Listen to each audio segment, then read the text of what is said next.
الحمد لله نحمده ونستعينه ونستغفره ونعوذ بالله من شرور أنفسنا ومن سيئات أعمالنا من يهده الله فلا مضل له ومن يضلل فلا هادي له وأشهد أن لا إله إلا الله وحده لا شريك له وأشهد أن محمدا عبده ورسوله يا أيها الذين آمنوا اتقوا الله حق تقاته ولا تموتن إلا وأنتم مسلمون يا أيها الناس اعبدوا ربكم الذي خلقكم من نفس واحدة وخلق منها زوجها وبث منهما رجالا كثيرا ونساء واتقوا الله الذي تساءلون به والأرحام إن الله كان عليكم رقيبا يا أيها الذين آمنوا اتقوا الله وقولوا قولا سديدا يصلح لكم أعمالكم ويغفر لكم ذنوبكم ومن يطع الله ورسوله فقد فاز فوزا عظيما أما بعد فإن خير الحديث كتاب الله وخير الهدى هدى محمد صلى الله عليه وسلم وشر الأمور محدثاتها وكل محدثة بدعة وكل بدعة ضلالة وكل ضلالة في النار قال الله سبحانه وتعالى اتبعوا ما أنزل إليكم من ربكم ولا تتبعوا من دونه أولياء قليلا ما تذكرون সমস্ত প্রশংসা সেই আল্লাহ সুবহানাহু ওয়া তাআলার দরবারে করছি যেই মহান রব আজকে আমাদের চাপাই নবাবগঞ্জের 17 রশিয়া চামা হযরত মোড়ের পাশে মসজিদে আবু বকর রাদিয়াল্লাহু আনহুর উদ্যোগে বিরাট ইসলামী জলসা 17 মার্চ 2021 রোজ বুধবার আসার ও বসার তৌফিক দান করেছেন সেজন্যই সেই রবের শুকরিয়া জ্ঞাপন করছি আলহামদুলিল্লাহ। শুকরিয়া তো তারই, প্রশংসা তো তারই, যার প্রশংসা ছাড়া আর কারো প্রশংসা এভাবে করা যায় না। যিনি রিজিক দাতা, যিনি বিধান দাতা, যিনি ইবাদত পাওয়ার একমাত্র যোগ্য, যার ইবাদত করা ছাড়া আর কারো বা কোনো কিছু ইবাদত করা যায় না। যেই মহান রব আমাদেরকে এত দয়া করেছেন, রহমত দিয়েছেন, বারাকা দিয়েছেন, যার প্রশংসা করে শেষ করা যায় না। যেই মহান রব আমাদের মতো গুনাহগারদের জবান থেকে তার প্রশংসা বের করেছেন, আবারও তার প্রশংসা আলহামদুলিল্লাহ। দরুদ এবং সালাম পেশ করছি আমাদের সেই প্রিয় নবীর প্রতি যিনি ওয়াহি ছাড়া কিছু বলতেন না। ওমা ইয়ানতিকু আনিল হাওয়া ইন হুয়া ইল্লা ওয়াহয়ুন ইউহা, তিনি যা বলেন তা ওয়াহি, ওয়াহি ছাড়া কিছু বলেন না। ওয়ালাউ তাকাওয়ালা আলাইনা বা'দাল আকাওয়িল লাআখাযনা মিনহু বিল ইয়ামিন সুম্মা লাকাতা'না মিনহুল ওয়াতিন, যদি তিনি নিজের থেকে কিছু বলতেন তাহলে আল্লাহ বলছেন আমি তার ডান হাত চেপে ধরতাম, কণ্ঠনালী কেটে দিতাম, তোমাদের মধ্যে কেউ ছিল না তাকে রক্ষা করতে পারে। মুহাম্মদ সাল্লাল্লাহু আলাইহি ওয়াসাল্লাম এমন একজন পৃথিবীর শ্রেষ্ঠ মানব যিনি নিজের থেকে কিছু বলতেন না।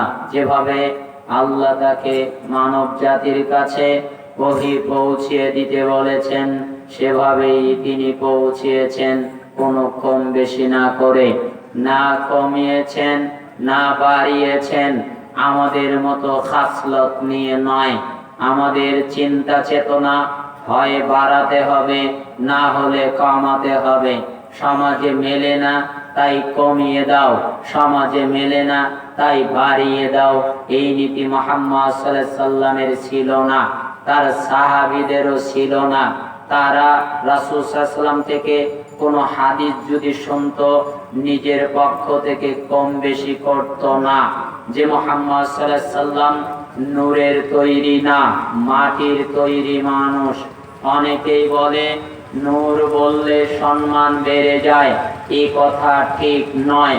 নূর বললে সম্মান কমে যায়, সম্মান বাড়ে না। যদি কেউ বলে কেন, প্রশ্ন হবে যদি মুহাম্মদ সাল্লাল্লাহু আলাইহি সাল্লাম নূরেরই হয়, তাহলে কি আল্লাহর নূর না ফেরেশতার নূর? প্রশ্ন আসে না? যদি আপনি বলেন ফেরেশতার নূর, নবীকে ছোট বানালেন কিভাবে? ফেরেশতারা নূরের তৈরি, আদম মাটির তৈরি। এরপরেও নূরের তৈরি সৃষ্টিকে আদম মাটির তৈরি, মাটির তৈরি সৃষ্টিকে সেজদা করতে আদেশ করা হলো, সেজদা করো। তার মানে আল্লাহ তাআলার কাছে মানব জাতি, মানুষ মাটির তৈরি হওয়ার পরেও নূরের চেয়ে মর্যাদা বেশি। যদি আপনি বলেন যে না না ফেরেশতার নূর নয়, তাহলে যদি বলেন, আমি যদি প্রশ্ন করি কার নূর, তখন যদি বলেন আল্লাহর নূর, তাহলে নবীকে আল্লাহ বানালেন। কুল হু আল্লাহু আহাদ, বলুন তিনি আল্লাহ এক, আল্লাহুস সামাদ। আল্লাহ তাআলা মুখাপেক্ষী, সবাই তার মুখাপেক্ষী। লাম ইয়ালিদ ওয়া লাম ইউলাদ, তিনি কাউকে জন্ম দেন নাই, তাকে কেউ জন্ম দেয় নাই। ওয়া লাম ইয়াকুল লাহু কুফুয়ান আহাদ, তার সমতুল্য কেউ নাই। যদি বলা হয় নবী ফেরেশতার নূর, নবীকে খাটো বানানো হয়। যদি বলা হয় নবী আল্লাহর নূর, নবীকে আল্লাহ বানানো শিরক হয়। এজন্য কোন দিকে যাওয়া যায় না। আল্লাহ তাআলা যা দিয়েছেন তাতেই আমরা সন্তুষ্ট। তিনি মাটি বলেছেন, মানুষ বলেছেন। মানুষ বলে এটা বোঝাই না আমাদের মতো মানুষ, আমরা মানুষ বলে এটা বোঝায় রক্তে মাংসে ঘর আমাদের মতো মানুষ, কিন্তু সম্মানে আল্লাহ তাআলার পরে তিনি। আবার বলছে যে নূরের তৈরি নবী, তো নূরেরই যদি হয় তোমাদের গজল এমন হয় কেন? তাইফের ময়দানে নবীর দান মুবারক শহীদ হলো আর রক্ত জর্জর করে পড়লো, তো নূরই যদি হয় তো রক্ত আসে কোথায়? ওই লোকের মতো কয় যে আল্লাহ নিরাকার, আবার সে বলছে ইমাম আবু হানিফা 100 বার আল্লাহ দেখছে। তো আমি এক জায়গায় বললাম যে আল্লাহ যদি নিরাকার হয় তো আবু হানিফা দেখলো কি? আর আবু হানিফা যদি দেখে তো আল্লাহ নিরাকার হয় কিভাবে? আল্লাহ যদি নিরাকার হয় তাহলে আবু হানিফা দেখলো কি? দুইটার একদিকে যাবে। যদি বলে যে আল্লাহ নিরাকার, তাহলে আর আবু হানিফা দেখে নাই। যদি বলে আবু হানিফা দেখেছে, তাহলে আল্লাহ নিরাকার না। ঠিক ভাই, ফতোয়া ঠিক না।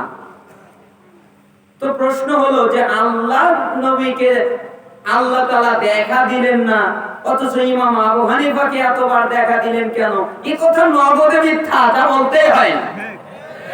বলছে ফাতোয়া আলমগীরিতে আছে, রদ্দুল মুখতারে আছে, অমুক অমুক কিতাবে আছে। পৃথিবীর সব কিতাবে থাকলে এটা যুক্তিতে আসে না।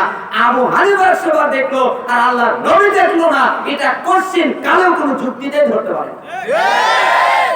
এজন্য মুহাম্মদ সাল্লাল্লাহু আলাইহি সাল্লামের উপরে এই দুরূদ এবং সালাম, ওই নবীর প্রতি যিনি মাটির তৈরি, ওই নবীর প্রতি যিনি গায়েব জানেন, আল্লাহ যা জানেন তাই জানেন, ওই নবীর প্রতি যিনি হাজির নাজির নয়, ওই নবীর প্রতি যিনি জিন্দা নন, মৃত্যুবরণ করেছেন, ওই নবীর প্রতি যিনি তার কবরে মদিনায় শুয়ে আছেন, ওই নবীর প্রতি যিনি মৃত্যুবরণ করেছেন কিন্তু তার দেহ অক্ষত অবস্থায় আছে। যতটুকু কোরআন সুন্নাহয় আছে ততটুকুই আমরা বিশ্বাস করি, বাড়াইও না কমাইও না। সেই নবীর প্রতি দুরূদ এবং সালাম সাল্লাল্লাহু আলাইহি ওয়াসাল্লাম। আমি কিন্তু উল্টা, কেন জানেন? আবার ভূমিকায় আকীদা আমি মানহাজ ক্লিয়ার করে নেই। কিসে ক্লিয়ার করে নেই? ভূমিকায়। আল্লাহ সম্পর্কে আমার আকীদা কি, রাসূল সাল্লাল্লাহু আলাইহি ওয়াসাল্লাম সম্পর্কে আমার আকীদা কি, যাতে মানুষ সহজে বুঝতে পারে বক্তার আকীদা এটা, তাই না? অনেকে বলবে যে মানহাজ যদি গোপন করা হয় তাহলে তা আকীদা বোঝা যাবে না। আমার মানহাজ কি? যদিও বা আপনাদের এলাকায় আমার এই পাশে গত রাত্রের আশা, আর এখানে তো অভিজ্ঞতা ছিল না যে এত রাত্রে আপনারা দেন। তো বিভিন্ন জায়গায় ওখানেও একটা টপিক দিতে চাইলাম, হলো না, অন্য বিষয়ে কথা। এখানেও একটা টপিক দিতে চাই, হয় না, অন্য বিষয়ে কথা। যদিও বা কমিটি থেকে আমাকে বলা হয়েছে তাওহীদের উপরে আলোচনা করতে, ধৈর্য আছে তো আপনাদের? তাওহীদের উপরে আলোচনা শোনার ধৈর্য আছে তো ইনশাআল্লাহ? তাওহীদের আলোচনা কিন্তু রাগান্বিত হয় না, তাওহীদের আলোচনা কিন্তু উত্তেজিত হয় না, তাওহীদের আলোচনা কিন্তু জোরে হয় না, একদম সূক্ষ্ম বিষয় একটু একটু করে বোঝাতে হয়। এটার একটু যদি 19-20 হয়ে যায়, কথা যদি একটু বেশি হয়ে যায়, যদি একটু স্পিডে কথা বলা হয়, তাহলে দেখা যাবে যে বোঝার চাইতে অবস্থায় বেশি থাকে। কিসে? তাওহীদ খুব সূক্ষ্ম বিষয়, খুব সহজ বিষয়, বুঝলে আর না বুঝলে কঠিন হয়ে যায়। সহজ, তাওহীদের মতো সহজ কিছু নাই, খুবই সহজ যদি বোঝা যায়। কারণ একমাত্র, শুধুমাত্র, কেবলমাত্র আল্লাহ তোমার জন্য, আর কারো জন্য না, এই একমাত্র শব্দ তাওহীদ। কি শব্দ? তাওহীদ একমাত্র। উল্টা দিক থেকে আলোচনা করব, আগে মানহাজ শেখাবো, আহলুস সুন্নাহ জামাত চেনাবো, পদ্ধতি শেখাবো, কিভাবে আলোচনা করব নীতি শেখাবো, তারপরে তাওহীদে যাব। কষ্ট হবে না ইনশাআল্লাহ না?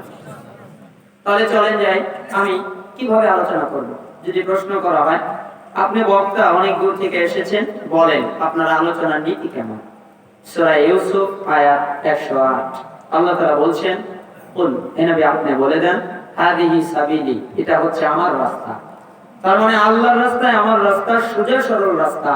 আদউ ইলাল্লাহ, আমি মানুষকে আল্লাহর দিকে ডাকি, আমি মানুষকে আমার দিকে ডাকি না, আমি মানুষকে তরিকায় ডাকি না, আমি মানুষকে পদ্ধতিতে ডাকি না, আমি মানুষকে দলাদলিতে ডাকি না, আমি একদম শর্টকাট সহজভাবে মানুষকে আল্লাহর দিকে ডাকি। আলা বাসীরাতিন, এমনিতে ডাকি না, দলিল দিয়ে ডাকি, প্রমাণ দিয়ে ডাকি, জ্ঞানের আলোকে ডাকি। আনা, আমি মুহাম্মদ নিজে, ওমানি তাবাআনি, এবং আমাকে যারা মানে তারা, ওয়া সুবহানাল্লাহি ওয়া মা আনা মিনাল মুশরিকিন, আর আমি পবিত্রতা বর্ণনা করছি আল্লাহ তাআলা, আমি মুশরিকদের অন্তর্ভুক্ত নই। তার মানে আল্লাহ তাআলা বুঝাতে চাইলেন, হে নবী আপনি বলে দেন, আপনার উম্মতকে জানিয়ে দেন, পৃথিবীর মানুষকে জানিয়ে দেন, যারা মুসলিম হবে, যারা দায়ী হবে, যারা দাওয়াত দেবে, তাদের নীতি হবে সোজা রাস্তায় ডাকা, কোনো পীরের তরিকায় ডাকবে না, কোনো দলাদলিতে ডাকবে না, কোনো দলনেতার দিকে ডাকবে না, কোনো ব্যক্তির দিকে ডাকবে না, কোনো কালচারের দিকে ডাকবে না, কোনো পদ্ধতিদের দিকে ডাকবে না। সে বলবে এটা হচ্ছে সহজ সরল রাস্তা, আল্লাহর রাস্তা, আর আল্লাহর রাস্তায় ডাকবে, কারো রাস্তায় ডাকবে না, এমনিতেই ডাকবে না, দলিল দিয়ে ডাকবে, প্রমাণ দিয়ে ডাকবে। হে নবী আপনি বলে দেন, আমি নিজেও আল্লাহর পথে দলিল দিয়ে ডাকি, এমনিতে বলি না। আপনার উম্মতদেরকে বলে দেন, তারা যেন আমাকে যারা মানে, আমি নবীকে যারা মানে, এরাও যেন দলিলের মাধ্যমে ডাকে। সুবহানাল্লাহি ওয়া মা আনা মিনাল মুশরিকিন, আর আমি আল্লাহর পবিত্রতা বর্ণনা করছি, যারা শিরক করে, যারা মুশরিক, আমি এদের অন্তর্ভুক্ত না। কয়টা মূলনীতি এখানে হয়ে গেল? 5টা মূলনীতি হয়ে গেছে। 1, সোজা রাস্তায়, 2, আল্লাহর দিকে, 3, দলিলের মাধ্যমে, 4, নবী সাল্লাল্লাহু আলাইহি ওয়াসাল্লামের নীতি এটা, 5, নবী সাল্লাল্লাহু আলাইহি ওয়াসাল্লামের উম্মতের নীতি এটা, দলিল দিয়ে রাখবে। 4, 6, 5 এরপরে সে আল্লাহ সুবহানাহু ওয়া তাআলার সাথে শরীক করবে না, অংশীদার করবে না। 1, সহজ পথে রাখবে। 2, আল্লাহর দিকে রাখবে। 3, দলিলের মাধ্যমে রাখবে। 4, নবী সাল্লাল্লাহু আলাইহি সাল্লাম এবং সাহাবায়ে কেরাম এবং তারা যারা নবীর উম্মত, তারা দলিল দিয়ে রাখবে। 5, শিরকের দিকে রাখবে না, শিরক থেকে মুক্ত হয়ে তাওহীদের দিকে আহ্বান করবে। এই কথা আল্লাহ তাআলা বললেন সূরা ইউসুফের 108 নম্বর আয়াতে। তার মানে একজন যখন কথা বলবে তখন তার নীতি এরকম হবে। এবার দ্বিতীয় পয়েন্ট, রাসূল সাল্লাল্লাহু আলাইহি ওয়াসাল্লাম কি বললেন? তিনি বলছেন, বাল্লিগু আন্নি ওয়ালাউ আয়া, যদি আমার থেকে একটা বাক্য জানো তাহলে তা পৌঁছিয়ে দাও। এই বাক্য আগে বোঝেন। আল্লাহর নবী সাল্লাল্লাহু আলাইহি সাল্লাম বলেছেন, যদি আমার থেকে জানো পৌঁছিয়ে দাও। সালফে সালেহিন সাহাবায়ে কেরাম এই বাক্যের ব্যাখ্যা করতে গিয়ে বলছেন, যদি রাসূল সাল্লাল্লাহু আলাইহি সাল্লাম থেকে জানা থাকে তাহলে পৌঁছাও, তার থেকে যদি জানা না থাকে তাহলে কিছু বলিও না, তোমার যদি জানা থাকে তাহলে তুমি বলো, তোমার যদি জানা না থাকে তাহলে তুমি তা বলিও না। তোমার যদি জানা থাকে তুমি বলো, তোমার যদি জানা না থাকে তুমি বলিও না।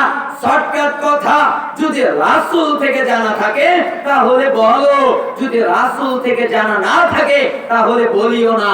কথা বলতে হবে না, আলোচনা করতে হবে না, বক্তব্য দিতে হবে না। যদি দিতে হয় রাসূল যা দিয়েছে তা দাও, যদি না পারো মানুষ মাতা না যাবে চুপ থাকে সেই না যাবে। কিছুদিন আগে শুনছিলাম একজন আলোচনা করতে করতে উনি বলে ফেললেন, কাহিনী ঘটনায় পাওয়া যায় রাসূল সাল্লাল্লাহু আলাইহি সাল্লাম জাবের রাদিয়াল্লাহু আনহু তাকে দাওয়াত দিয়েছেন। রাসূল সাল্লাল্লাহু আলাইহি ওয়াসাল্লামকে রাসূল সাল্লাল্লাহু আলাইহি সাল্লাম জাবের রাদিয়াল্লাহু আনহুর বাড়িতে আসবেন। এই জন্য জাবের রাদিয়াল্লাহু আনহু বকরি জবাই করেছেন। সত্য মিথ্যা জানা যায় না, আল্লাহু আলাম। তবে জানা কথা হাদিসটা জাল। জাবের রাদিয়াল্লাহু আনহু একটি বকরি জবাই করেছেন। তার ছেলেরা বকরি জবাই করা দেখেছে। ছোট ছেলে বড় ছেলেকে বলছে, দুই ভাই একজন আর একজনকে বলছে, আব্বা কিভাবে বকরি জবাই করলো, চলো না ভাই আমরা একটু দেখাই। এটা দেখাতে গিয়ে এক ভাই আর এক ভাইকে জবাই করে দিয়েছে, আর এক ভাই এভাবে মরে গেছে। এভাবে দুই ভাই মৃত্যুবরণ করেছে। জাবের রাদিয়াল্লাহু আনহু ঘরে এসেছে, আসার পরে দেখে দুই ভাই মারা গেছে। তখন দুই ভাইটাকে নিয়ে খাটের তলে লুকিয়ে রেখেছে। কেন?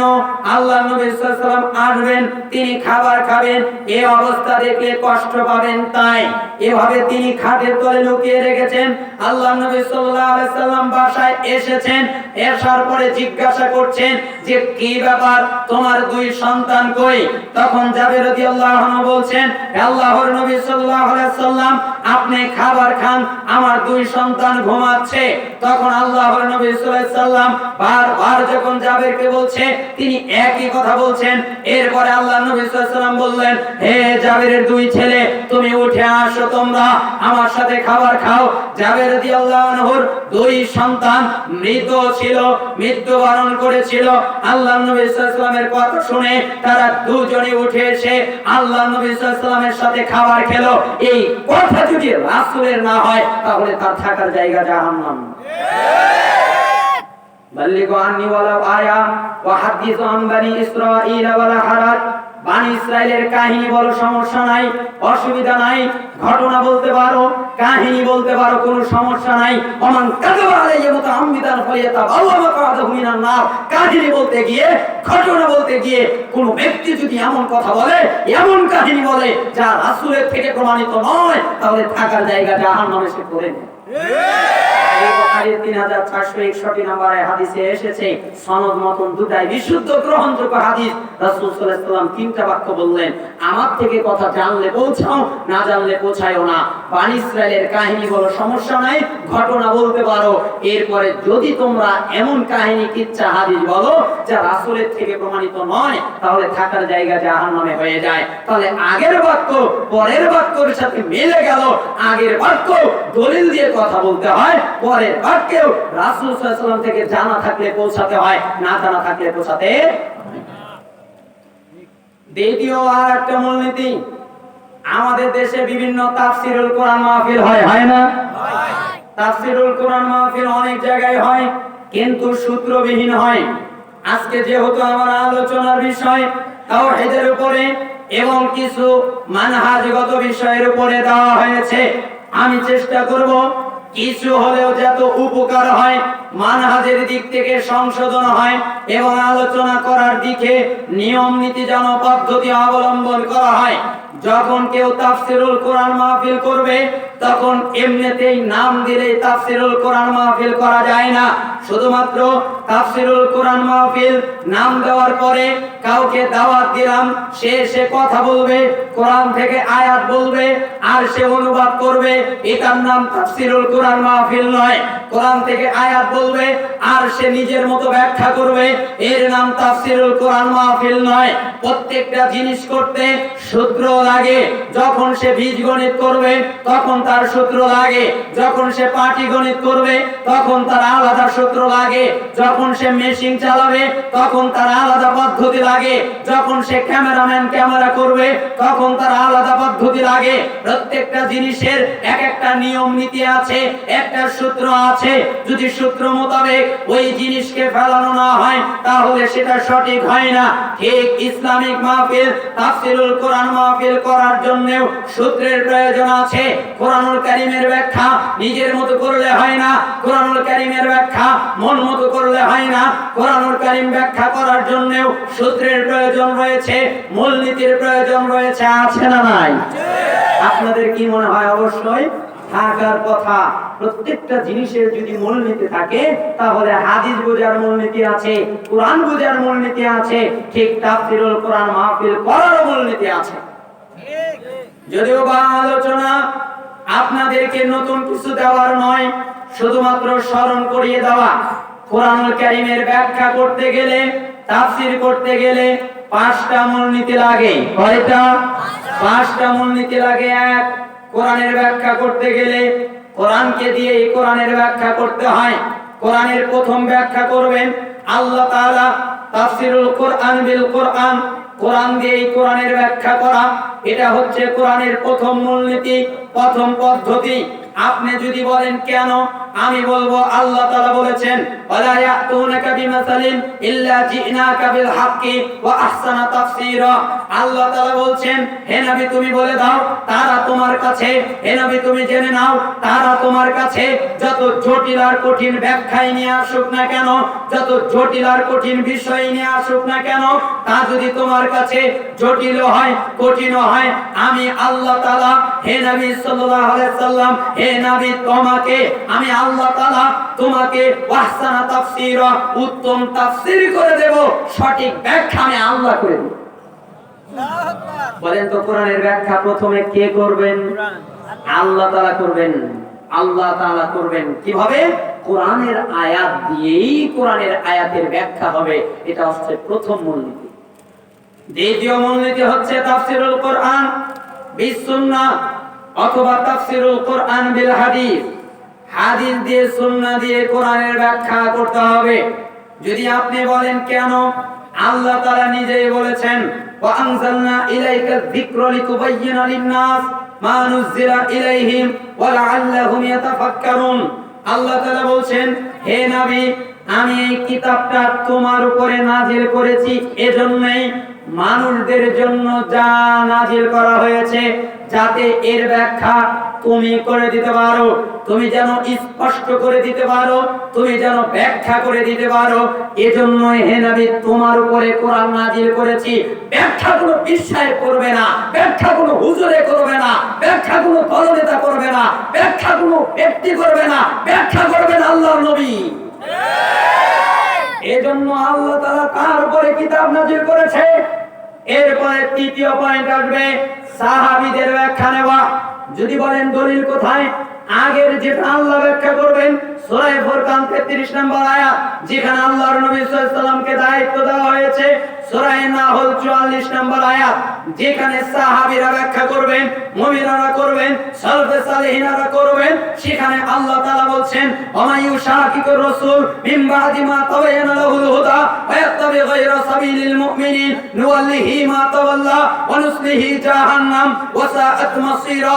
আল্লাহ তাআলা বলছেন হিদায়াতের পথ, সঠিক পথ, জান্নাতের পথ, কোরআন সুন্নাহর পথ, হিদায়াত প্রাপ্ত পথ প্রকাশিত হয়ে যাওয়ার পরেও যখন জানতে পারলো এই পথটা সঠিক, এই মতটা সঠিক, এটাই সঠিক রাস্তা, এটা জানার পরেও সে যদি রাসূলের বিরুদ্ধাচরণ করে, মুমিনরা যেই রাস্তায় চলেছে ওই রাস্তার বিরুদ্ধে চলে, আমরা মুমিন চিনতে পারি না। যখন আয়াতে বলা হয় মুমিনদের রাস্তার বিপরীত, তখন আমরা আমাদের এলাকার হুজুরদেরকে টানি, আমরা আমাদের এলাকার ব্যক্তিদেরকে টানি, এমনটি হয় না। মুমিনদের রাস্তার বিপরীত এর অর্থ হচ্ছে সাহাবীদের রাস্তার বিপরীত। কারণ যখন আয়াত নাযিল হয়েছে মুমিন ছিল কারা? সাহাবায়ে কেরাম। এই জন্য ব্যাখ্যা সঠিকটা নিতে চাইলে সাহাবীদের কাছে যেতে হবে। আপনি যদি বলেন কেন, প্রত্যেকটা কোরআনের আয়াত আল্লাহ নবী সাল্লাল্লাহু আলাইহি সাল্লাম সাহাবীদের উপরে প্রয়োগ করেছেন, সাহাবীরা আমল করেছেন, সাহাবীদের উপরে প্রয়োগ করা হয়েছে। এই জন্য কোরআনুল কারীমের সবচেয়ে ভালো ব্যাখ্যা আল্লাহ নবী সাল্লাল্লাহু আলাইহি সাল্লামের পরে যারা বোঝেন তারা হচ্ছে সাহাবী, এরপরে তাবী, এরপরে আর নাই, এরপরে আরবি ব্যাকরণ। কারণ আরবি গ্রামার, আরবি ব্যাকরণ যদি জানা না থাকে তাহলে কোরআনের ব্যাখ্যা করা যায় না। আরবি ভাষা জানার জন্য, আরবি ব্যাকরণ জানার জন্য যত পদ্ধতি আছে সব পদ্ধতি সে অর্জন করবে।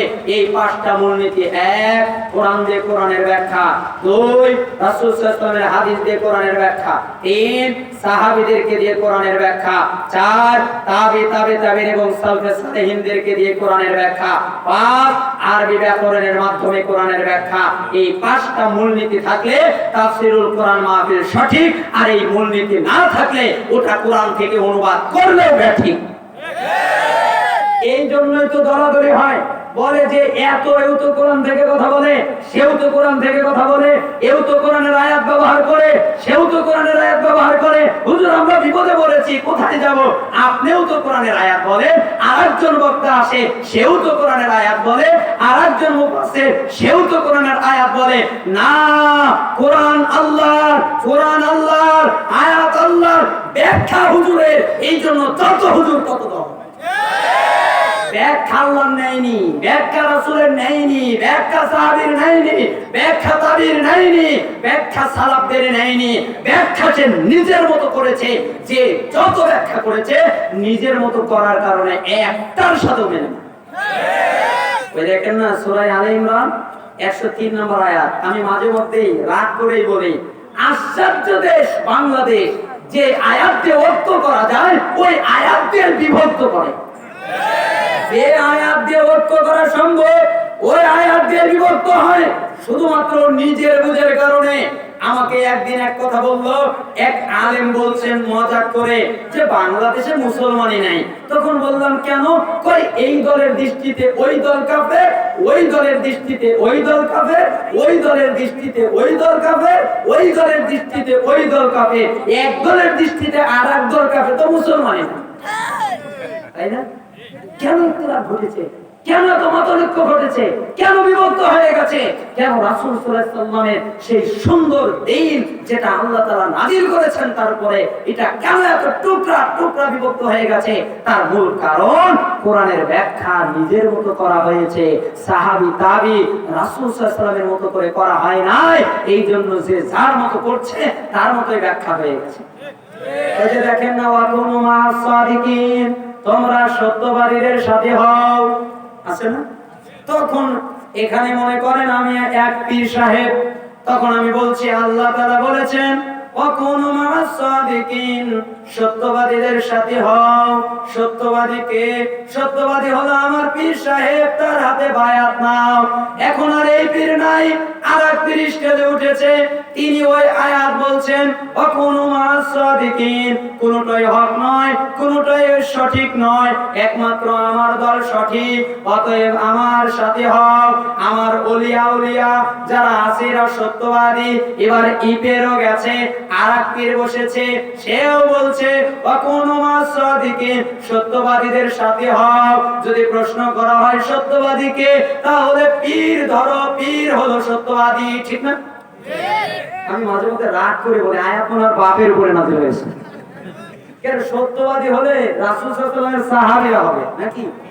যদি এই আয়াত হয় সত্যবাদীদের সাথী হও, তাহলে পীর সাহেব আসবে না, এই দলনেতা আসবে না, প্রথমে যেতে হবে সাহাবী।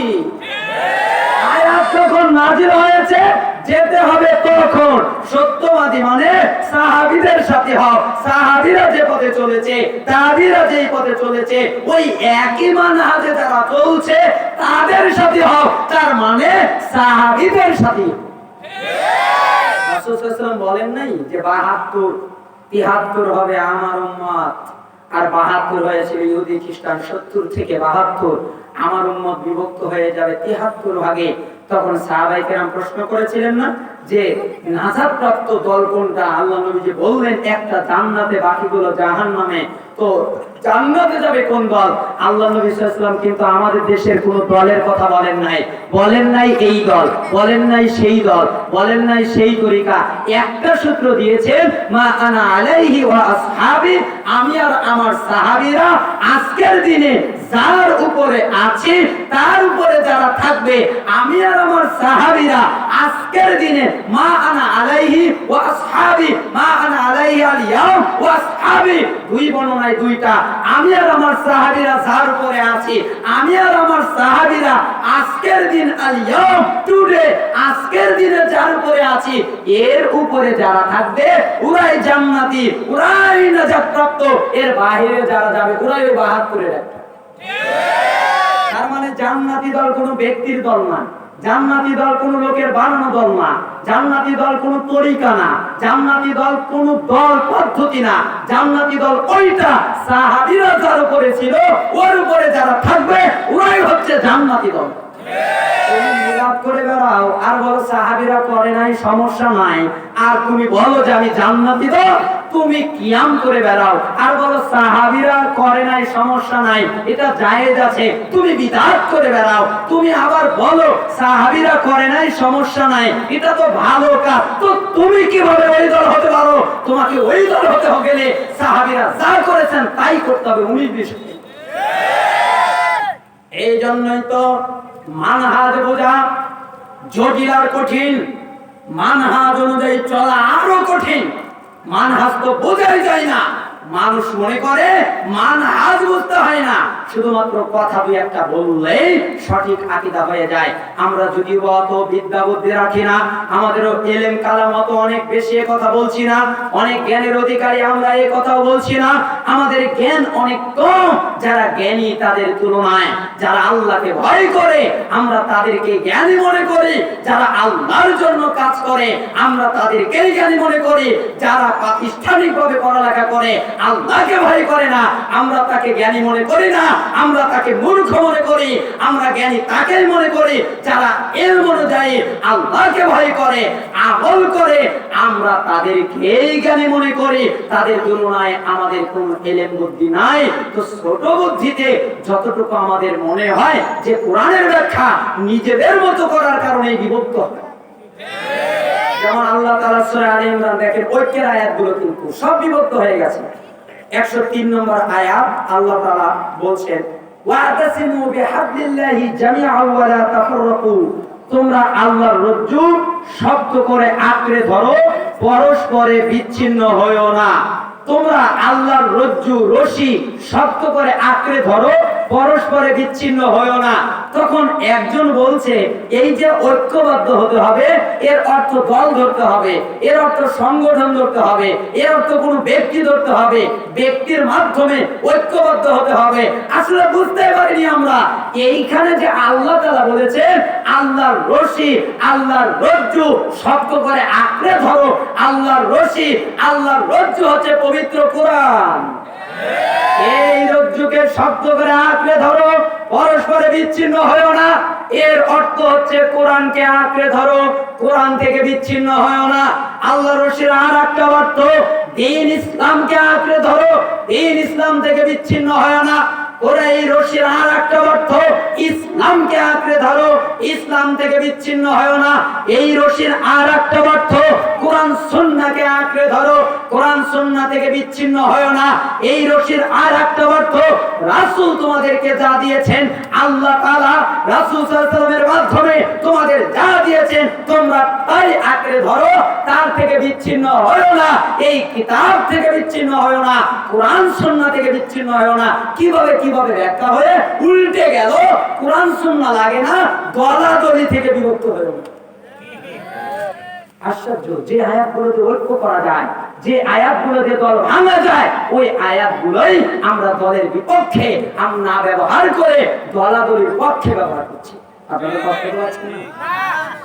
যেমন মনে করেন স্বাভাবিক একটা কথা, আমরা তো ঐক্য করতে চাই না?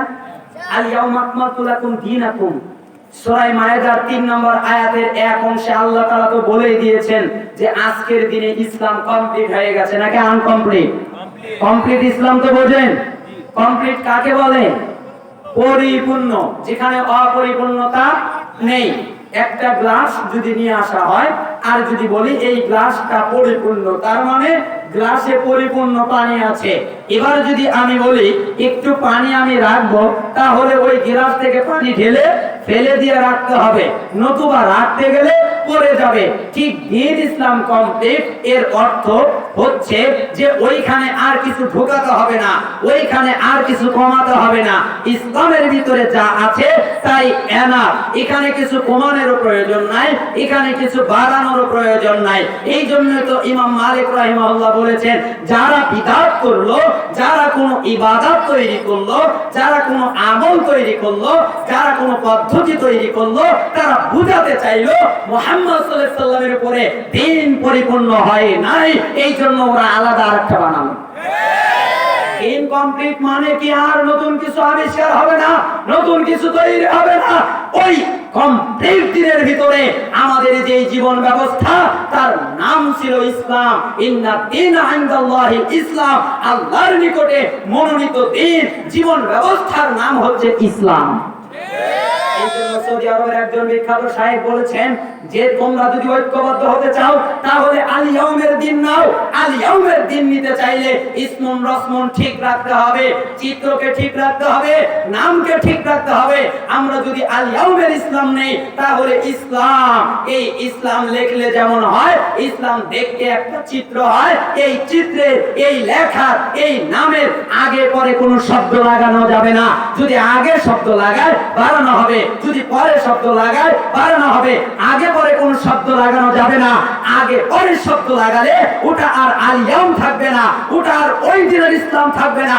আগে পরে শব্দ লাগালে বিভক্ত করবে। ঐক্য করতে চায় ইলম ছাড়া কিভাবে? একজন বলছে যে আমাদের তো ঐক্য করা দরকার, এই জন্য উনি ইসলামের আগে পরে লাগিয়ে দিচ্ছেন ইসলামী ঐক্য জোট। তার মানে একটা দল হলো। আর একজন বানালো না ঐক্য করা দরকার, উনি বানালো ইসলামী ঐক্য জোট ক। আর একজন বানালো ইসলামী ঐক্য জোট খ। আর একজন বানালো ইসলামী ঐক্য জোট গ। আর একজন বানালো, এভাবে বানাতেই থাকলো। ইসলামের আগে শব্দ লাগান, পরে লাগান। ইসলামী শাসনতন্ত্র, ইসলামী আন্দোলন, হেফাজতে ইসলাম। হেফাজতে ইসলাম মানে কার দলে গেল? এক জায়গায় চলে গেছে, ব্যক্তির কাছে যাচ্ছে কিন্তু, তাই না? আল্লাহ তাআলার কাছে কিন্তু যাচ্ছে না। মানে আগে পরে যখন শব্দ লাগানো হচ্ছে তখন এক এক দলের দিকে চলে যাচ্ছে, এক এক ব্যক্তির দিকে চলে যাচ্ছে। তার মানে আল ইয়াউমের ইসলাম নেওয়া হয় নাই। আল ইয়াউমের ইসলাম নিতে চাইলে আগে পরে কোনো শব্দ থাকবে না।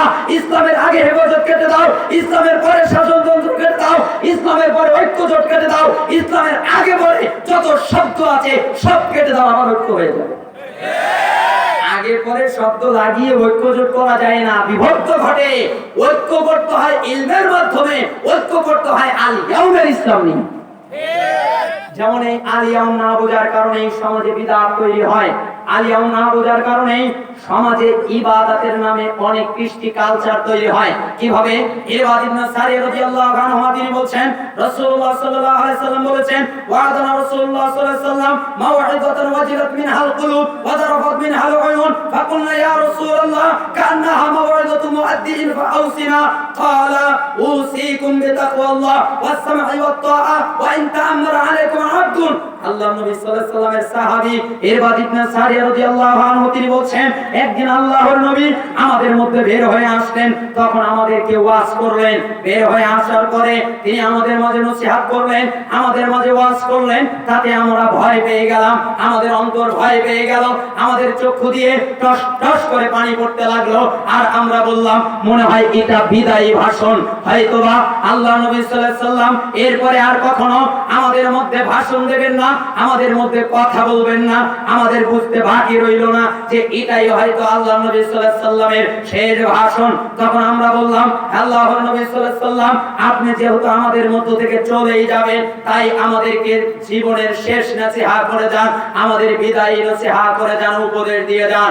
তখন রাসূল সাল্লাল্লাহু আলাইহি সাল্লাম অন্য কোনো বাক্য বললেন না, তিনি এভাবে কথা বললেন, উসিকুম বিতাকওয়াল্লাহ, আমি তোমাদেরকে আল্লাহর ভয়ের উপদেশ দিচ্ছি। দিচ্ছি।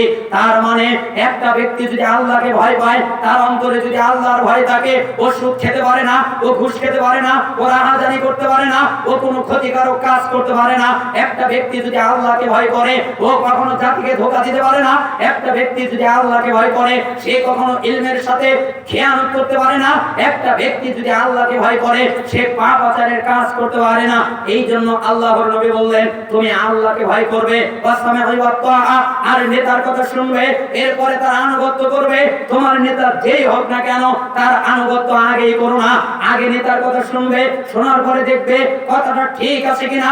কত যদি ঠিক থাকে তাহলে তার আনুগত্য করবে, কত যদি ঠিক না থাকে তাহলে তার আনুগত্য করবে না। যদি একজন কৃতদাস তোমাদের নেতৃত্ব দেয় আর তার কথা যদি ঠিক হয়, তাহলে তোমরা তার আনুগত্য করবে। ওয়া ইন্নাহু মা ইয়াশমিনকুম বাদি ফাসায়ারা ইখতিলাফান কাসীরা ফাআলাইকুম বিসুন্নতি ওয়া সুন্নাতিল খুলাফা'আর রাশিদিন আল মাহদিয়্যিন আদু আলাইহা বিন নওয়াজিদ ওয়া ইয়্যাকুম ওয়া মুহদাসাতাল উমুর ফা ইন্না কুল্লা বিদআতিন দালালা। আল্লাহ নবী সাল্লাল্লাহু আলাইহি ওয়াসাল্লাম বললেন, তোমরা যারা আমার পরে জীবিত থাকবে, আমি আর বেশি দিন তোমাদের মধ্যে বেঁচে থাকবো না। অচিরেই তোমাদের মধ্য থেকে আমি বিদায় নিয়ে চলে যাব। তোমরা যারা আমার পরে জীবিত থাকবে, তারা দেখতে পাবে ইখতিলাফ, তারা দেখতে পাবে মতভেদ, তারা দেখতে পাবে মতানৈক্য। একজনের সাথে আরেকজনের মিল পাবে না, এক তরিকার সাথে আরেক তরিকার মিল নেই, এক দলের সাথে আরেক দলের মিল নেই, একজনের বুঝের সাথে আরেক বুঝের মিল নেই। এভাবে তোমরা ইখতিলাফ দেখতে পাবে। যখন ইখতিলাফের যুগে তোমরা পড়ে যাবে, তখন আর কিচ্ছু করবে না, তোমরা এটা করবে, আমার সুন্নাতকে আঁকড়ে ধরবে, আমার খোলাফায়ে রাশিদিনের সুন্নাতকে আঁকড়ে ধরবে। আমার সুন্নাত আমি যা দিয়েছি তাকে পালন করবে, মেনে নেবে। আমার সাহাবীরা তোমাদের যা দেবে তা তোমরা পালন করবে, মেনে নেবে। এখানে একটা কথা বলে দিলে ভালো হয়, সাহাবীদের সুন্নাত মানে রাসূল সাল্লাল্লাহু আলাইহি ওয়াসাল্লামের সুন্নাত। সাহাবীরা কোটাই করতেন, রাসূল সাল্লাল্লাহু আলাইহি ওয়াসাল্লাম যা করতেন তাই। এইজন্য আবিস ইবনে রাবিয়া রাদিয়াল্লাহু আনহু তিনি বলছেন, রাআইতু ওমর ইবনে খাত্তাব ইউকাব্বিলুল হাজার ইয়ানিল আসওয়াদ ওয়া ইয়াকুল ইন্নী আ'লাম আন্নাকা হাজারুন লা তানফাউ ওয়া লা তাদুররু ওয়ালাউলা আন্নী রাআইতু রাসূলুল্লাহি সাল্লাল্লাহু আলাইহি ওয়াসাল্লাম ইউকাব্বিলু কামা কাব্বালতু। আল্লাহর নবীর সাহাবী আবিস বিন রাবিয়া তিনি বলছেন, আমি ওমর ইবনে খাত্তাব রাদিয়াল্লাহু আনহুকে দেখেছি, তিনি যখন হাজরে আসওয়াদ চুম্বন করছেন আর তিনি বলছেন, হে হাজরে আসওয়াদ, আমি জানি তুমি একটা কালো পাথর, তুমি আমার কোনো উপকার করতে পারো না, তুমি আমার কোনো ক্ষতি করতে পারো না। আমি যদি মুহাম্মদ সাল্লাল্লাহু আলাইহি ওয়াসাল্লামকে তোমাকে চুমু দিতে না দেখতাম, আমি ওমর ইবনে খাত্তাব তোমায় চুমু দিতাম না। তার মানে সাহাবীরা ওটাই বুখারীর 1597 নম্বর হাদিস ওইটাই করতেন যেটা আল্লাহর নবী সাল্লাল্লাহু আলাইহি ওয়াসাল্লাম করেছেন। সাহাবীরা আলাদা কিছু করে নাই। যদি সাহাবীরা আলাদা কিছু করে, তাহলে সূরা মুহাম্মাদের 33 নম্বর আয়াত তাদের বিপক্ষে চলে যাবে। ইয়া আইয়ুহাল্লাযীনা আমানু, হে ঈমানদারগণ, আতিউল্লাহ, আল্লাহর আনুগত্য করো, ওয়া আতিউর রাসূল, এবং তার রাসূলের আনুগত্য করো, ওয়া লা তুবতিলু আমালাকুম, এমনটি না করে তোমাদের আমল ধ্বংস করো না। তার মানে আল্লাহ এবং তার রাসূলের আনুগত্যের 19-20 হলে আমল বাতিল হয়ে যায়। সাহাবীরা রাসূলের আনুগত্যের 19-20 করে তার উল্টা ফতোয়া দিয়ে তাদের আমল বাতিল করতে চাইতেন না, তাদের আমল বাতিল হবে না। অতএব সাহাবীরা রাসূল সাল্লাল্লাহু আলাইহি ওয়াসাল্লামের উল্টা নীতিতে কোনো ফতোয়া দেয় নাই। সাহাবীরা ওটাই করেছেন যেটা আল্লাহর নবী করেছেন। সূরা নিসার 65 নম্বর আয়াত আল্লাহ তাআলা বলেছেন, আলা রাব্বিক লা ইউমিনুনা হাত্তা ইউহাক্কিমুকা ফীমা শাজারা বাইনাহুম সুম্মা লা ইয়াজিদু ফি আনফুসিহিম হারাজাম মিম্মা কাযাতা ওয়া ইউসাল্লিমু তাসলিমা।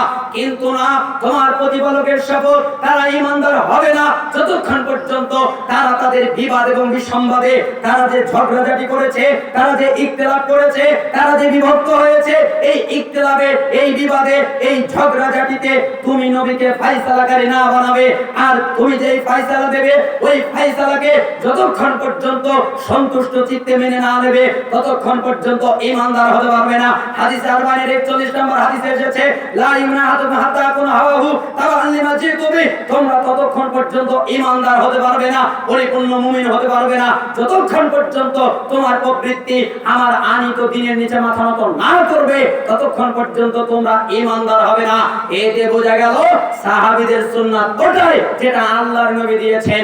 এজন্যই তো আল্লাহর নবী বলেছেন, তোমরা আমার সুন্নাত আর আমার খোলাফায়ে রাশিদিনের সুন্নাতকে আঁকড়ে ধরো। আদু আলাইহা বিন নওয়াজিদ, মারির দাঁত দিয়ে কামড়ে শক্ত করে আঁকড়ে ধরবে। ওয়াইয়াকুম মুহদাসাতাল উমুর ফাইন্না কুল্লা বিদআতিন দালালা। দ্বীনের মধ্যে নতুন কিছু আবিষ্কার করবে না। দ্বীনের মধ্যে নতুন কিছু আবিষ্কার ভ্রষ্টতা, বিদআত। আমরা বিদআত বুঝতে পারি না। কই বিদআত মানে কি? কই বিদআত মানে নতুন। তো নতুন তো নতুনই। মাইকটা কি রাসূলের যুগে ছিল?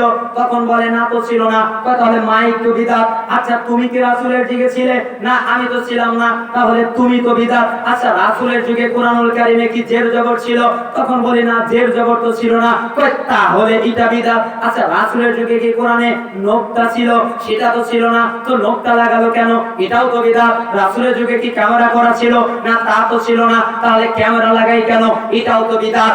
যে ব্যক্তি বলবে এগুলো বিদআত ও হচ্ছে পৃথিবীর বিদআতে অজ্ঞ। এটা বোঝেই না। আবিধানিক অর্থে বিদআত নয়, আবিধানিক এক অর্থ, শরিয়া আরেক অর্থ। সুন্নাহ ভালো অর্থ না খারাপ অর্থ? এই সুন্নাহ শব্দের আবিধানিক অর্থ খারাপ। সুন্নাহ শব্দের আবিধানিক অর্থ কি? খারাপ। আবার ভালো। আপনি বলবেন যে সুন্নাহ শব্দের আবিধানিক অর্থ খারাপ, ভালো কিভাবে হয়? রাসূল সাল্লাল্লাহু আলাইহি ওয়াসাল্লাম বলেছেন, মান সান্না সুন্নাতান হাসানাতান, যে ব্যক্তি উত্তম কাজের প্রচলন করলো, যে ব্যক্তি ভালো কাজের প্রচলন করলো এবং তার যারা অনুসরণ করবে সে তো নিজের সওয়াব পাবে, অনুসরণকারীদের সমপরিমাণ সওয়াব পাবে। তার মানে মান সান্না সুন্নাতান হাসানাতান, এখানে সুন্নাহ ভালো অর্থে ব্যবহার হয়েছে।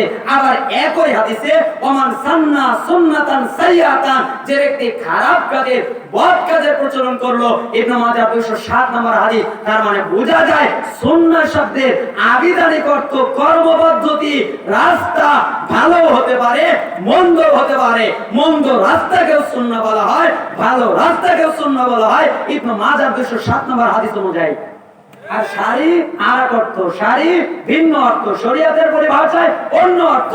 শরীয়তের পরিভাষায় সুন্নাহ রাসূল করিম সাল্লাল্লাহু আলাইহি ওয়াসাল্লামের তরিকা, রাসূল করিম সাল্লাল্লাহু আলাইহি ওয়াসাল্লামের পদ্ধতি। এজন্য তো আল্লাহর নবী বলেন, ফামান রাগিবা আন সুন্নতি ফালাইসা মিন্নি, যে ব্যক্তি আমার সুন্নাতের প্রতি বিরাগ পোষণ করবে ও আমার উম্মতের অন্তর্ভুক্ত না। আচ্ছা এই হাদিসটা তো লম্বা, বুখারীর 5063 নম্বর হাদিস। এই হাদিসটা অনেক লম্বা। তিন ব্যক্তির কথা, তিন ব্যক্তির কাহিনী এখানে আছে। তিন ব্যক্তি গেছে রাসূল সাল্লাল্লাহু আলাইহি ওয়াসাল্লামের স্ত্রী মা আয়েশা সিদ্দিকা রাদিয়াল্লাহু আনহার কাছে আল্লাহ নবী সাল্লাল্লাহু আলাইহি ওয়াসাল্লামের ইবাদতের খবর জানার জন্য। তখন রাসূল সাল্লাল্লাহু আলাইহি ওয়াসাল্লামের স্ত্রী মা আয়েশা সিদ্দিকা রাদিয়াল্লাহু আনহা তাকে বলছেন তাদেরকে এরকম ছিল। তখন তাদের তিনজনের একজন বলছে যে আমি রাসূল সাল্লাল্লাহু আলাইহি ওয়াসাল্লাম কোথায় আর আমরা কোথায়? আচ্ছা যাও, আমি বিয়ে করব না। কেন? সারা জীবন ইবাদত করব, বিয়ে করলে যাই ঝামেলা থাকে, এজন্য আমি বিয়ে করব না। আরেকজন বলল ঠিক আছে আমি সালাতই আদায় করব, কখনো কিয়াম ছাড়ব না, খালি সালাতই আদায় করব। আরেকজন বলল যে না, আমি কোনোদিনও ওই কাজ করব না। কোন কাজ? সিয়াম ত্যাগ করব না, খালি সিয়ামই রাখবো। একজন বলল বিয়ে করব না, আরেকজন বলল আমি সালাত ছাড়ব না, আরেকজন বলল আমি সিয়াম ছাড়ব না। ভালো কাজ না খারাপ কাজ? ভালো কাজ। চুরি করে নাই, ডাকাতি করে নাই, জিনা করে নাই, নেকির কাজ করবে। তারা ভাবছে এই কথা শোনার পরে আল্লাহ নবী সাল্লাল্লাহু আলাইহি ওয়াসাল্লাম তাদের ডাকলেন, তাদের জিজ্ঞেস করলেন তোমরা কি এই বলেছিলে? তারা বলল হ্যাঁ। তখন রাসূল সাল্লাল্লাহু আলাইহি ওয়াসাল্লাম বললেন আমি বিয়ে করি, আমি বিয়ে করেছি, আমি সালাত আদায় করি, আমি আবার ঘুমাই, আমি সিয়াম থাকি, আমি আবার সিয়াম ভাঙি। ফামান রাগিবা আন সুন্নতি ফালাইসা মিন্নি, যারা আমার সুন্নাতের প্রতি বিরাগ পোষণ করবে ওরা আমার উম্মতের অন্তর্ভুক্ত না। ভালো কাজ খালি করলেই হবে না, রাসূল সাল্লাল্লাহু আলাইহি ওয়াসাল্লামের পদ্ধতিতে করতে হয়। ভালো কাজ করলেই নেকি নয়, রাসূল সাল্লাল্লাহু আলাইহি ওয়াসাল্লাম যা করেছেন তার মধ্যেই নেকি। রাসূল সাল্লাল্লাহু আলাইহি ওয়াসাল্লাম যা করে নাই মাতব্বরি করে করাতে গেলেই নেকি নয়। এজন্য তাহলে শরীয়তের পরিভাষায় এক অর্থ আর আবিধানিক ভিন্ন অর্থ। বিদআতেও তাই, শরীয়ত এক অর্থ আর আবিধানিক অর্থে ভিন্ন অর্থ। আবিধানিক অর্থে যে কোনো নতুনকে বিদআত বলা হয়, কিন্তু শরীয়তের পরিভাষায় তা নয়। শরীয়তের পরিভাষায় বিদআত হচ্ছে মান আমিলা আমালান লাইসা আলাইহি আমরুনা ফাহুয়া রাদ্দুন, যে ব্যক্তি এমন কোন আমল করলো, এমন কোন ইবাদত করলো, এমন কোন আমল করলো যা আমি রাসূলের থেকে প্রমাণিত নয়, তা বাতিল, তা প্রত্যাখ্যাত, তা নয়। আর মূলত এটাই বিদআত। যা ইবাদতের নামে করা হয়। কিসের নামে করা হয়? ইবাদতের নামে নতুন কিছু আবিষ্কার করা হয়, ইবাদতের নামে নতুন কিছু করা হয়, সেটাই মূলত বিদআত। এই জন্য রাসূল সাল্লাল্লাহু আলাইহি ওয়াসাল্লাম ওই শেষ ভাষণের ওই অংশের লাস্টের অংশ বলছেন, ওয়া ইয়্যাকা মুহদাসাতাল উমুর ফা ইন্না কুল্লা বিদআতান দালালা, ওয়া ফি রিওয়ায়াতি ফা ইন্না কুল্লা বিদআতিন দালালা।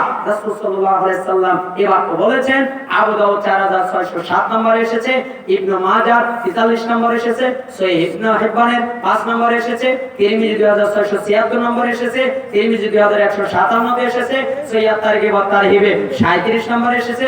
ইমাম তিরমিজি হাসান সহিহ বলেছেন, আলবানী বিশুদ্ধ বলেছেন। তবে মূলত হাদিসটা গ্রহণযোগ্য, সহিহ হাদিস, গ্রহণযোগ্য হাদিস। তার মানে বোঝা যায় রাসূল সাল্লাল্লাহু আলাইহি ওয়াসাল্লাম দিনের মধ্যে নতুন কিছু আবিষ্কার করতে নিষেধ করেছেন ইবাদতের নামে।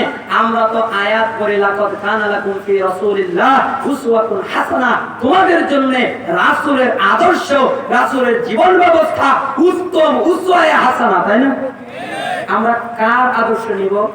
আল্লাহ নবী সাল্লাল্লাহু আলাইহি ওয়াসাল্লামের। একটা স্বাভাবিক আমলের কথা বলি, আপনাদের দেশে কেমন হয় জানি না, আপনারা করেন, সারা জীবন করেন, নিষেধ নাই, আমার মন্তব্যটা করি। ফরজ সালাতের পরে সম্মিলিত মুনাজাত করা হয়, এই নিয়ে অনেক তোলপাড় মারামারি চলছে। একজন বলছে এটা বিদআত, আরেকজন বলছে এটা বিদআত নয়। অনেক হাদিস সহিহ বুখারী থেকে, মুসলিম থেকে, আবু দাউদ থেকে বের হচ্ছে হাত তুলে মুনাজাতের পক্ষে। আমরা নিষেধ করি না।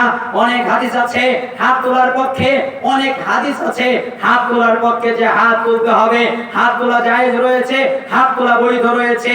আমার প্রশ্ন হলো, আপনি যে ফরজ সালাতের পরে সালাম ফিরানোর পরে হাত তুলে মুনাজাত করলেন, রব্বানা আতিনা ফিদ দুনিয়া হাসানা, এটা কোরআনের আয়াত, এত সুন্দর আয়াত, আপনাদের কেন বিরোধিতা করব? মুনাজাত করলে চোখে পানি আসে, মুনাজাত করলে আবেগ আসে, মুনাজাত করলে ভালো লাগে, মুনাজাত করলে মানুষে ভালোবাসে, মুনাজাত করলে দাওয়াত বাড়ে, মুনাজাত করলে টাকাও বাড়ে, মুনাজাত করলে অনেক সম্মান বাড়ে, মুনাজাত না করলে মায়েরও খেতে হয়। তো আমরা কেন এই বিপদের কাজ করব? কেন এই কাজ করব না? এটা তো ভালো কাজই মনে হয়, এটা তো খারাপ কাজ নয়। মুনাজাত আল্লাহর কাছে করছি। আপনি কি জানেন এই ফরজ সালাতের পরে মুনাজাত করার কারণে আপনি রাসূলকে অপমান করেছেন? আপনি বলবেন আমি রাসূলকে অপমান করি না, আপনার দেখাচ্ছি, দেখেন। আপনার নেতা আপনাকে বলল যে আব্দুর রহিম কি এইভাবে রাস্তা করবে, তখন আপনি বললেন না, নেতার কথা ভালো না, থাক আমি এই দিক দিয়ে করব। আপনার আরেকজন বলল আব্দুল কুদ্দুস কি তুমি এই রাস্তা দিয়ে যাবে, গিয়ে ওইটা কিনবে, নিয়ে আসবে, এই জায়গা লাগাবে। তখন আপনি বললেন নেতা আবার কি, সে আবার কি নাকি বোঝে, তার পথে যাবো না, তার জিনিস আনবো না, তার কথা শুনবো না, আমার যা মনে চায় আমি একটু ভালো করে লাগাবো, নেতা খুশি হবে? নেতার যদি বিরুদ্ধে যাওয়া যায়, নেতা কি খুশি হবে? বেজার হবে। কেন আমার বিরুদ্ধে গেলি কে? তুই ভালো কর, আমার বিরুদ্ধে গেলি কে? আমার সাথে বোঝ, আমার সাথে পরামর্শ কর, আমার বিরুদ্ধে গেলি কে? কিন্তু রাসূল সাল্লাল্লাহু আলাইহি ওয়াসাল্লামের অপমান কিভাবে হয়েছে?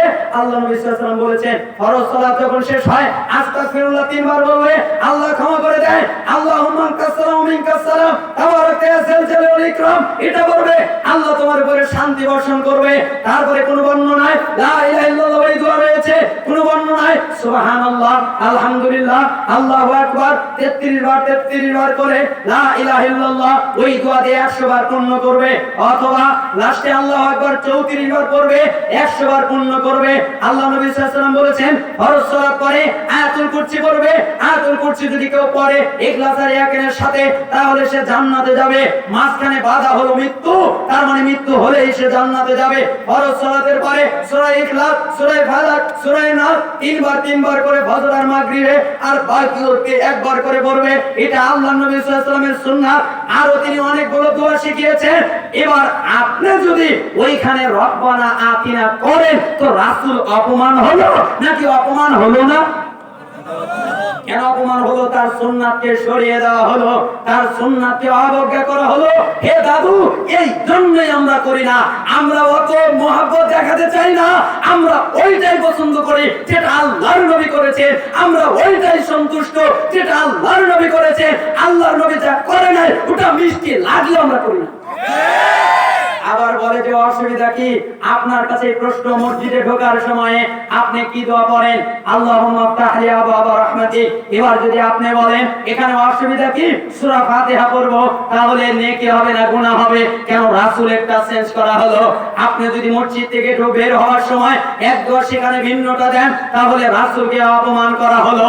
দোয়া ইবাদত, দোয়া ইবাদত। এক জায়গায় আলোচনা করছিলাম, আমাকে লিখিতভাবে দেওয়া হলো আর দোয়া হুয়াল ইবাদত, দোয়াটাই তো ইবাদত। তাহলে আপনারা দোয়ার বিপক্ষে কেন? কে বলেছে আমরা দোয়ার বিপক্ষে?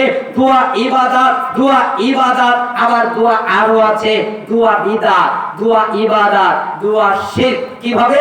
যদি মাজারে গিয়ে কেউ বলে বাবা আমাকে সন্তান দেন, দোয়া কি দোয়া না? তাহলে এই দোয়ার নাম কি দেবে? শিরক। কেন? মাজারে গিয়ে চাচ্ছে, মাজারে সে সন্তান চেতে পারে না, তার মানে এই দোয়ার নাম দোয়ায়ে শিরক। আর যদি দোয়া নিয়ম মাফিক করানো হয়, বিদআত হয় তিন অবস্থায়। কয় অবস্থায়? বাড়ালে হয় বিদআত, কমালে হয় বিদআত, চেঞ্জ করলে হয় বিদআত। আল্লাহ এবং আল্লাহর নবীর মাধ্যমে যে ইসলাম দেওয়া হলো, আপনি যদি তাতে একটু মাতব্বর করে বাড়িয়ে দেন তাহলে হয় বিদআত, আপনি যদি একটু কমায়া দেন তাহলে হয় বিদআত, আপনি যদি চেঞ্জ করেন তাহলে হয় বিদআত। তার মানে বাড়ালে কমালে চেঞ্জ করলে হয় বিদআত। হুজুর দোয়া ইবাদত শুধু নয়, দোয়া বিদআত হয়, দোয়া শিরক হয়, দোয়া ইবাদত। নিয়ম মাফিক দোয়া করলে দোয়া ইবাদত, সুন্নাহ পদ্ধতিতে দোয়া করলে ইবাদত। কিন্তু আল্লাহর নবীকে অপমান করলেন, এই যে চেঞ্জ করলেন, এই যে রদবদল করলেন, এই জন্য একটা ইবাদত, একটা বিদআত। আবার বলে যে কে বলেছে হাদিসে নাই? আমরা অস্বীকার করেছি নাকি হাদিসে নাই? হাদিসে আছে। তুমি এমন একটা হাদিস দেখাও, যদি ক্ষমতা থাকে। আল্লাহর নবী ফরজ সালাতের পরে একদিন হাত তুলে দোয়া করেছে। আল্লাহর নবী সাহাবী করেছে, ইমাম আবু হানিফা করেছে, ইমাম মালিক করেছে, ইমাম শাফি করেছে, ইমাম আহমদ ইবনে হাম্বল করেছে। এখন পর্যন্ত কাবাই করা হয় না, এখন পর্যন্ত মসজিদে নববীতে করা হয় না, যেটা আল্লাহর নবী করে নাই, আল্লাহর নবী সাহাবী করে নাই, কোন তাবী করে নাই, কোন ইমাম করে নাই, আবু হানিফা করে নাই, ইমাম মালিক করে নাই, ইমাম আহমদ ইবনে হাম্বল করে নাই, ইমাম শাফি করে নাই, মক্কায় করা হয় না, মদিনায় করা হয় না। ওইটাই কল্যাণ আছে, এটা ভাবতেই পারি না। কল্যাণ থাকতে পারে না, চেঞ্জ করা হয়েছে। এখানে চেঞ্জ করলেন কেন? আপনি পড়েন, আপনি তো নিজেই বলেন যে ফরজ সালাতের সময় কেউ যদি সালাত আদায় করে ওইখানে কোরআন করা হারাম। এই কথায় একমত না? সব উলামায়ে কেরাম একমত যে যেখানে ফরজ সালাত আদায় হয় ওইখানে জোরে কোরআন পড়া যায় না। যে একজন সালাত পড়ছে তার সামনে জোরে কোরআন পড়া যায় না। কেন? তার সালাতে বিঘ্ন হয়। তো আপনার পিছনে কতগুলো লোক যে পায় নাই রাখার, তারা যে দাঁড়িয়ে গেছে, আর আপনি যে মুনাজাত করছেন জোরে, তার সালাতের বিঘ্ন হয় না? ওই ফাতোয়া দিয়েও তো এটা ঠিক নয়। আপনি এই দোয়াগুলো করেন, এই জিকির আজকার করেন, রাসূল সাল্লাল্লাহু আলাইহি ওয়াসাল্লামের সুন্নাহ পদ্ধতি অবলম্বন করেন। এরপরে আপনার যতক্ষণ মনে চায় আপনি হাত তুলে দোয়া করেন, 1 ঘন্টা 3 ঘন্টা করেন। কিন্তু রাসূলেরটা আগে দেন। এই জন্যই তো লাকাদ কানা লাকুম ফি রাসূলিল্লাহি উসওয়াতুন হাসানা। তোমাদের জন্য রাসূল সাল্লাল্লাহু আলাইহি ওয়াসাল্লামের পদ্ধতি, আদর্শ, উসওয়ায়ে হাসানা, উত্তম পদ্ধতি, উত্তম নমুনা। আমরা রাসূলের পদ্ধতিটা নিয়ে ব্যস্ত, অন্য কিছু দেখার সময় নাই। আমি আসলেই বুঝতে পারি নাই সময় এত চলে যায়। তো মূলনীতি নিয়ে আলোচনা করতে করতে সময় প্রায় শেষই হয়ে গেছে। আমি 12টার পরে কখনো কথা বলি না। গতকালকের কথা ভিন্ন হয়ে গেছিল কোনো কারণে।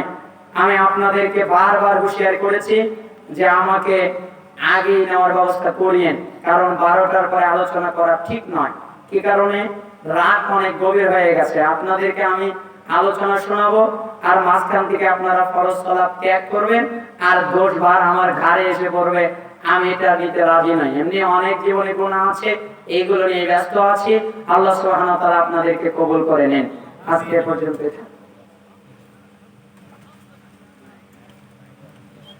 আসসালামু আলাইকুম। মৃত ব্যক্তিকে দাঁড়িয়ে মাটি দিব না বসে মাটি দিব? সমস্যা নেই, বসে দেবেন, দাঁড়িয়েও দিতে পারবেন। সারা বিশ্বে ঈদ একদিন হবে না আলাদা আলাদা দিন হবে? একদিনে হবে না, একদিনে হবে না। কেন হবে না? সৌদি আরব তার আগের রাষ্ট্রের সাথে ঈদ করে না। সৌদি আরব কার সাথে ঈদ করে না? আগের যে রাষ্ট্রগুলো আছে তার পশ্চিমে, তার সাথে তারা করে না। তো তাদের সাথে যদি সৌদি আরব না করে, তারা তো একই দিনে করে না, তো আমরা কোন দুঃখে করতে যাবো? এই জন্য একই দিনে হবে না, এক এক দেশে এক এক রকম।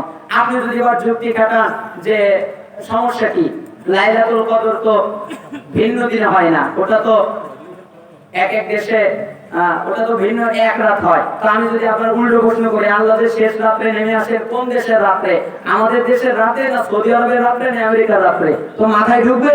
আল্লাহ শেষ রাত্রে নেমে আসেন এটাই বিশ্বাস। আমার দেশে যখন শেষ রাত হয় তখন আমি এটা মনে করব, আমার দেশে যখন রাত হয় তখন আমি কদর ধরবো, আমার দেশে যখন চাঁদ ওঠে তখন আমি সিয়াম থাকবো, সিয়াম ভাঙবো।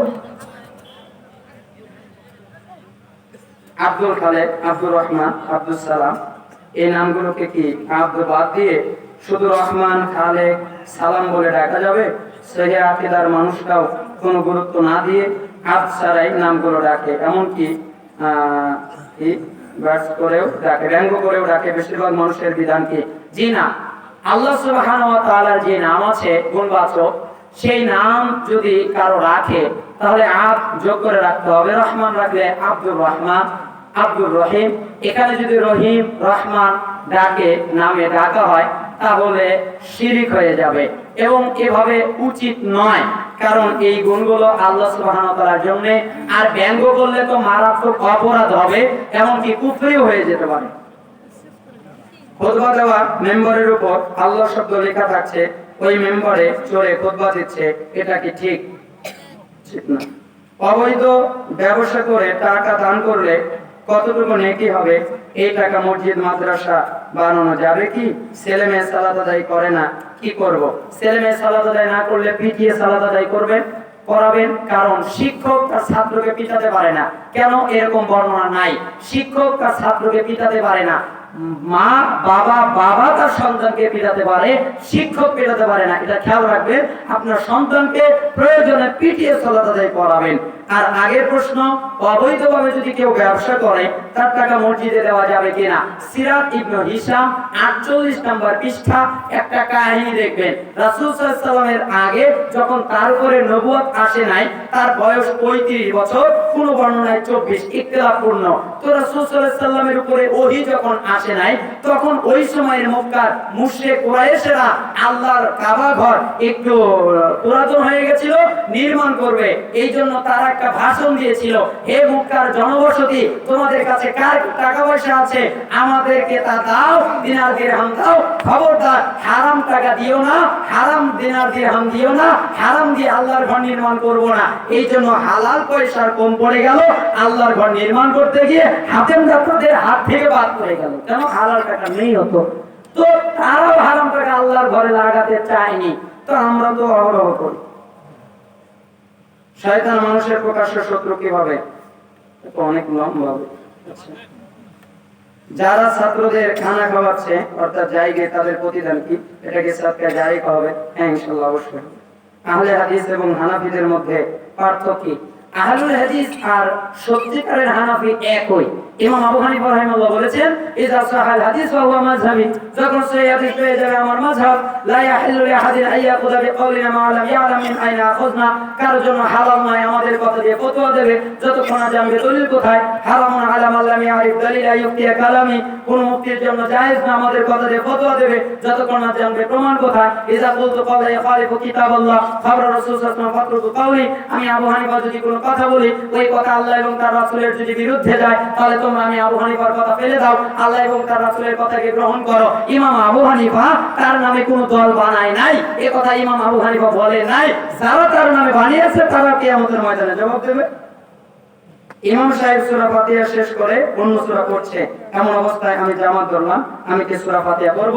সহিহ বুখারী 756 নম্বর হাদিস আপনি পড়বেন। পরে পাওয়া টাকা কি করব? পরে পাওয়া টাকা কি করবে? যার তাকে দিয়ে দেবেন। যদি আপনি তা না পান 1 বছর রাখবেন আর তাকে খুঁজতে থাকবেন, এরপরে যদি তাকে খুঁজে না পান টাকা আপনার হয়ে যাবে, আর আপনি দান করে দিতে পারেন। নবী সাল্লাল্লাহু আলাইহি ওয়াসাল্লাম সৃষ্টি না হলে পৃথিবীর সৃষ্টি হতো না, জাল হাদিস। আমি সশব্দে বলে আমাদের ইমাম বলেন ফিতনা ছড়াবেন না, এই ইমামের কি হবে? আপনারা তার সাথে ঝগড়াঝাটি করবেন না। আল্লাহ সুবহানাহু ওয়া তাআলা তাকে উত্তম বুঝদান করুন এবং আল্লাহ সুবহানাহু ওয়া তাআলা তাকে কোরআন সুন্নাহর খাদেম হিসেবে কবুল করুন। আমাদের মসজিদে অনেক তাড়াতাড়ি তারাবি 20 রাকাত নামাজ পড়ে, কেরাত শুনে ভালো লাগে না, আমি কি করব? ইমাম সাহেবকে বলবেন যে ভাই আপনি 20 রাকাত পড়েন, আপনি নিষেধ করি না, কিন্তু আপনি একটু ধীরে সুস্থে পড়েন যাতে আমরা হকগুলো আদায় করতে পারি। নবী সাল্লাল্লাহু আলাইহি ওয়াসাল্লাম মিরাজে গিয়ে কত বছর ছিলেন আল্লাহু আ'লাম। খারাপ ভিডিও দেখা ছাড়বো কিভাবে? খারাপ ভিডিও থেকে বিরত থাকবেন, আর বিশেষ করে যে সাইটগুলো আছে ব্লক করবেন, আল্লাহ সুবহানাহু ওয়া তাআলার কাছে আশ্রয় চাবেন, বেশি বেশি জিকির আজকার করবেন, কোরআন তেলাওয়াত করবেন, তাহলে আল্লাহ সুবহানাহু ওয়া তাআলা আপনাকে তৌফিক দান করবেন। বিশেষ করে আল্লাহ তাআলার কাছে বেশিরভাগ ইস্তিগফার করবেন, ক্ষমা প্রার্থনা করবেন, আপনি ক্ষমা চাইবেন, তাহলে ইনশাআল্লাহ আল্লাহ সুবহানাহু ওয়া তাআলা আপনার জন্য সহজ করে দেবেন। আর বিশেষ করে যত জন উত্তেজিত পত্র পত্রিকা বা মুভি টবি আছে এগুলো থেকে বিরত থাকবেন। স্ত্রীর প্রতি স্বামীর কি কি কর্তব্য এবং স্বামীর প্রতি স্ত্রীর কি কি কর্তব্য? স্ত্রীর প্রতি স্বামীর অনেকগুলো কর্তব্য আছে, সময়ের অভাবে বলছি না। সালাতের মাঝে বা শেষ বৈঠকের সময় ইমামের কোন কারণবশত ওযু নষ্ট হয়ে গেলে সেক্ষেত্রে ইমাম মুক্তাদির কি করণীয়? পিছনে যে আছে তাকে সামনে নিয়ে এসে দাঁড় করিয়ে দেবে, সে বাইরে গিয়ে ওযু করে আসবে। দেলোয়ার হোসেন সাইদের সম্পর্কে আপনার মতামত কি? আমি জানি না। একজন মৃত ব্যক্তির জন্য প্রতি বছর শোক দিবস পালন করা যাবে কি যাবে না? ঘুষ ছাড়া চাকরি হচ্ছে না, এখন ঘুষ দিয়ে চাকরি করা যাবে কি না যাবে না? বড় বয়সে আলেম হতে চাইলে কিভাবে হবে? কোরআন সুন্নাহ গবেষণা করবেন, ওই ইলম অনুযায়ী আমল করবেন, আলেম হয়ে যাবেন। মৃত্যুর পর আত্মার কি হবে? মৃত্যুর পরে আত্মা ইল্লিনে থাকবে, যদি ভালো কাজ করে, না হলে সিজিনে থাকবে। সে শাস্তির ব্যবস্থা হলে শাস্তি পাবে, আর তার কল্যাণের ব্যবস্থা হলে সে কল্যাণ পাবে। ক্রিকেট লিগ খেলা জায়েজ হবে কি? ক্রিকেট লিগ না, ক্রিকেট লিগ যেটা হার জিত না, জায়েজ হবে না। আমার বাজার ই-কমার্স সিস্টেমে কাজ করে অর্থ উপার্জন, আমি জানি না এই ব্যাপারে। স্ত্রীর প্রতি কি কর্তব্য স্বামীর আমরা জানতে চাই। স্ত্রীর প্রতি স্বামীর অনেক কর্তব্য আছে। স্বামী যে পরিমাণ খাবে স্ত্রীকে সেই পরিমাণ খাওয়াবে। স্বামী স্ত্রীকে পর্দায় রাখবে, পর্দায় থাকতে দেবে না। স্বামী স্ত্রীর দেখভাল করবে। স্বামী স্ত্রীকে অযথা মারবে না। স্বামী স্ত্রীকে রাগান্বিত ভাষায় কথা বলবে না। স্বামী স্ত্রীর সাথে কাজ করে দেবে, ঘরের কাজ বার করে দেবে। স্বামী স্ত্রীকে অনেক ভালোবাসবে, আর অনেক কাজ আছে। শয়তান মানুষের প্রকাশ্য শত্রু কিভাবে? কোনোদিন তা প্রকাশ্য দেখিনি, আল্লাহু আ'লাম, আমি তো দেখিনি শয়তানকে। মেয়েরা বাসায় কিভাবে জুমার সালাত পড়বে? মেয়েরা বাসায় যদি পড়ে জুমার সালাত পড়তে হবে না, জোহর করবে। নবী সাল্লাল্লাহু আলাইহি ওয়াসাল্লামের জন্ম মৃত্যু দিবস পালন করা যাবে কিনা? না, যাবে না। দিবস পালন করা হারাম, কিন্তু সরকার থেকে সকল প্রতিষ্ঠানে পালন করানো হচ্ছে। এখন সরকারি চাকরিজীবীরা কি করবে? আল্লাহ সুবহানাহু ওয়া তাআলার কাছে প্রার্থনা করবেন আর বিরত থাকার চেষ্টা করবেন। আজানের সময় কুকুর চিৎকার করে কেন? আজানের সময় গাজারের জন্য আমরা জানতে পেরেছি, আর কুকুর যদি চিৎকার করে কেউ কেউ বলেছে শয়তান, এরকম স্পষ্ট বর্ণনা আমার জানা নেই। বিনা অপরাধে ফাঁসি হলে তারা কি শহীদের মর্যাদা পাবে? সে যদি আল্লাহওয়ালা হয়ে থাকে তাহলে ইনশাআল্লাহ পাবে। 2 দিনের ঈদের দলিল কি? মানে যারা অন্য আরেকটা ঈদ করতে চায় তারা 2 দিনের ঈদের দলিল চাচ্ছে, তাই না? আল্লাহ সুবহানাহু ওয়া তাআলা হেফাজত দান করুন। এই দাওয়াতি রেখে আজকে এখানে শেষ করছি। আল্লাহ আমাদের যারা অবস্থা তাদের সাথে আমরা না মসজিদে এক পাশে আল্লাহ এবং এক পাশে মুহাম্মদ না রাখাই ভালো। আল্লাহু আকবার লাগবে, আল্লাহু আকবার, আল্লাহ সবচেয়ে বড়। আর আল্লাহ মুহাম্মদ রাখলে আল্লাহই মুহাম্মদ, এদিক থেকে বললে মুহাম্মদই আল্লাহ, তো এরকম ঠিক না।